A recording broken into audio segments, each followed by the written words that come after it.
In 2020, toward the end of the year, I filed complaints against several nurses that were involved in the misdiagnosis and mistreatment of a rather serious broken skull injury that I was carrying.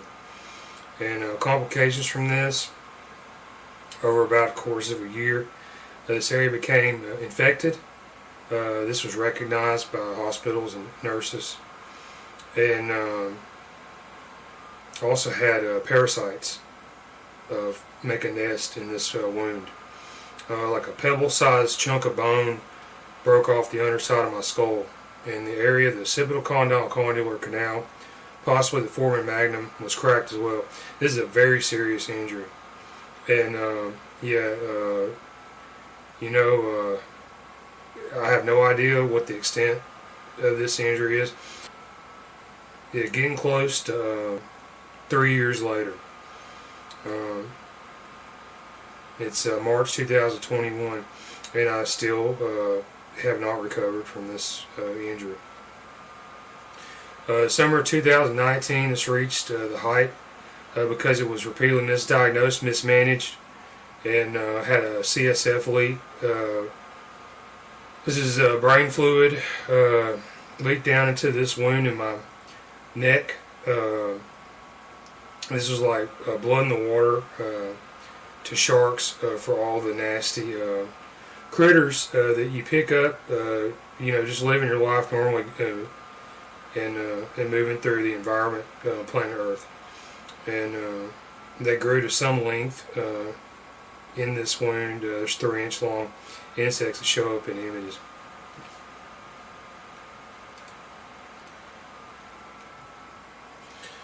So I went around to several hospitals, ERs, general practitioners, nurses, doc in the box, urgent cares, the works, diagnostic imaging places, trying to get this thing diagnosed and treated. And I ran up against a situation where, because this injury was so serious, I was repeatedly patient dumped. And in the hospitals in America, this is a violation of EMTALA. This is United States federal law.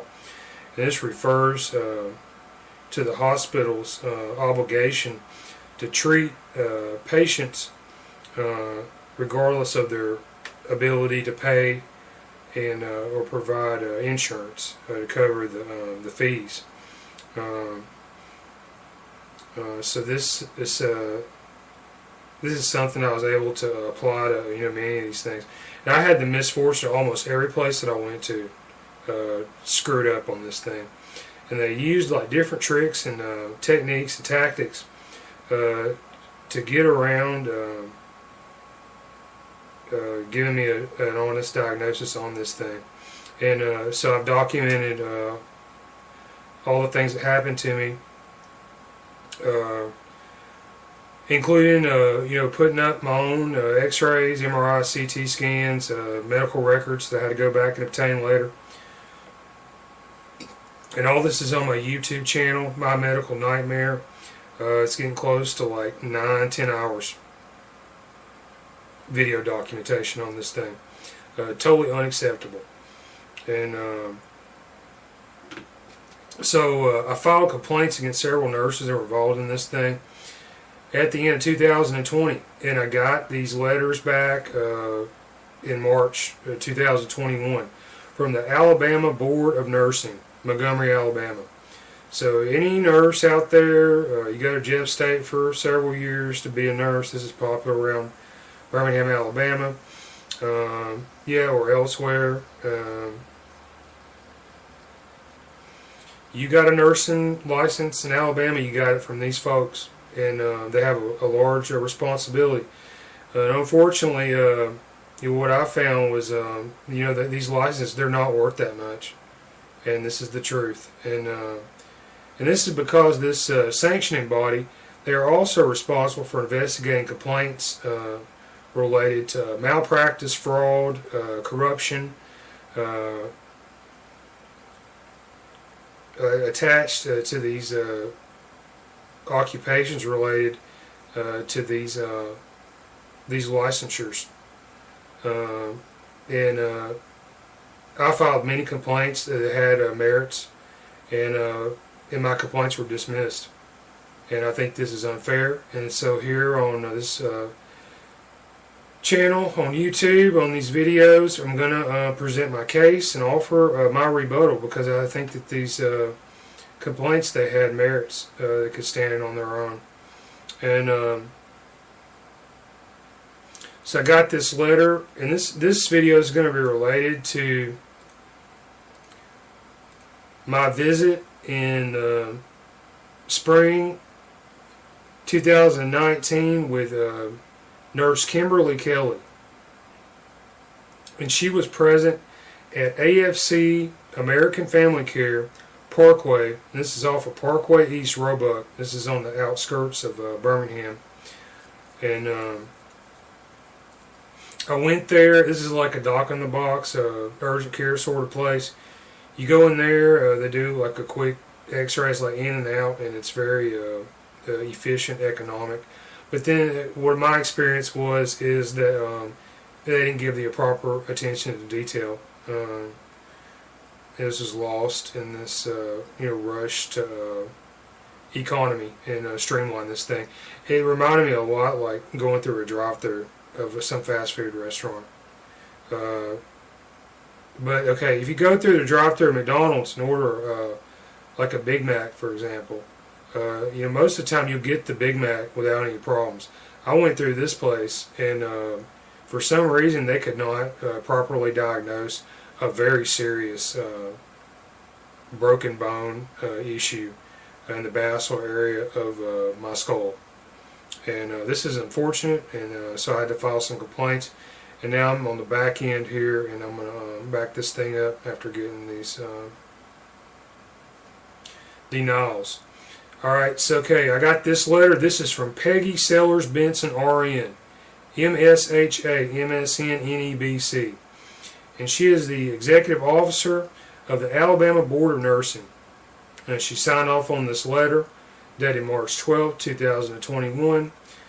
This is to advise you that the investigation regarding the above referenced licensee of the Alabama Board of Nursing has been completed. Based on the evidence available to the board, no probable violation of the Nurse Practice Act could be substantiated. Thus, this case has been closed without disciplinary action. All right, so I'm gonna give my side of this thing because I think they could have done a better job. Yeah, I think the Alabama Nursing Board, they're just lazy. And in these type of statements, these they make Alabama look bad. Okay, just plain and simple. The people of Alabama look bad because of this. The nurses and doctors who spend this time in these schools getting educated to do these jobs, some of the most important jobs in our society, they look bad because of these failures in the chain of command, checks and balances in the system. This stuff has failed, and I'm going to point this out. Okay, so American Family Care. So I went in there. This was on May 30th, 2019. It was in the afternoon. There was basically nobody in the waiting area. Had to fill out some paperwork, and the total time before I was seen was like 30 minutes or so. $175 cash, and I got to see a nurse, a doctor, and got an X-ray for this price. This is a standard X-ray, cervical scan, no contrast, and yeah, I had a lot of pain in my neck. I later found out this was a parasite growing in there, and they were eating the flesh on the inside of my neck around my head.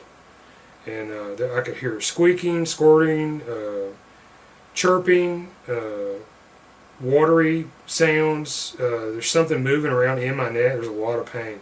I had no idea what this was. Got the images back later, compared this stuff, and Hey, this is my conclusion.